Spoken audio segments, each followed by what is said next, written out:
Why can't we come up here? Some reporters simply intruded local factories or villages based on a groundless assumption that they were harboring forced labor or other secrets. 尊重，尊重。 I was left a little disappointed in some Western media outlets I respected very much before. Hello, this is Frankly Fang's channel. Today I'm going to share some experiences in and observations of reporting on Xinjiang. I'm a Xinjiang local, a reporter, and a part-time vlogger.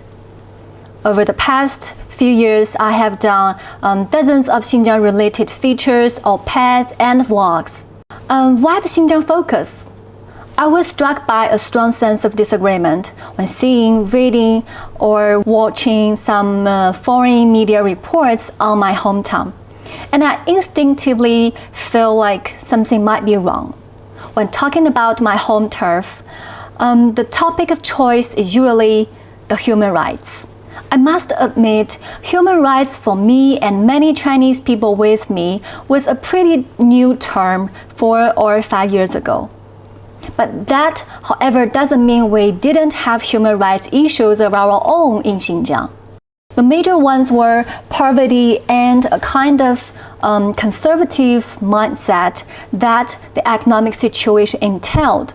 That was the main reason why many young people, including myself, chose to leave home and seek new opportunities elsewhere. The region suffered extremism for decades. When I was young, we were used to hearing news about the terrorist attack, particularly in the southern part of the region. Kashgar and Halton, as you know, are both in the south. The most fatal one occurred in 2009 in Urumqi. Many of you might be too young to remember, but that one caused 197 deaths and injured over 1,700. Some other attacks followed subsequently in other Chinese provinces, over time sowing the seeds of fear. People with little to no knowledge of the region would tend to get nervous when coming face-to-face with Xinjiang residents. And those with easier to identify ethnic characteristics working in other Chinese provinces most often fell victim to the presumptions. The combination of all these factors provided the soil for external bias and rumors against Xinjiang. I began to realize the perception gap between local people and outsiders some 5 years ago. And I started to return to the region more frequently, talking to people in different parts of the region, regardless of their ethnicity and age. Particularly after the international community began to explore the so-called truth about Xinjiang and the sanctions that followed.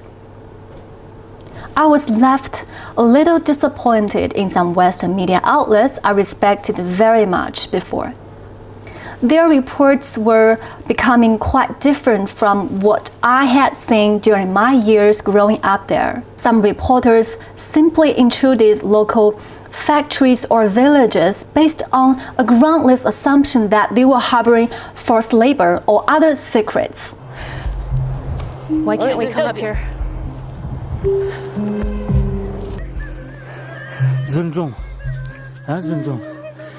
I have seen too many such reports. I was wondering who had authorized them to break local rules or regulations. Maybe for some who cared about Xinjiang people, these reporters were like heroes, sparing no effort to bring to light the truth. But I was part of that truth. I didn't feel Xinjiang people were being respected by these so-called investigators. I couldn't spot journalistic ethos in their reports, not to mention the credibility of their content. In the following episode, I will do more analysis on this, so please stay tuned. Now back to human rights. In the past decade, Xinjiang has changed a lot. The region hasn't seen any terrorist attack in over the past 5 consecutive years. And the security control has begun to loosen up. During my interviews, I realized women, particularly in the rural areas, had begun to wear makeup, which they hadn't in the past. They were paying more attention to their children's education and wanted to improve themselves through self-study or working in different places. However, in the past, most rural women, they didn't care about anything other than getting their housework done. Their life was like the sun rises and sets. That's it. So all in all, I hope more people can look past biased and politicized information feed, go and see yourself and draw your own conclusions. So one more tip here, because Xinjiang is really vast in its territory and diversified in its cultures. So I suggest you go there for more than once, which will make your conclusions more nuanced. That's all for today. Thank you for watching. See you next episode.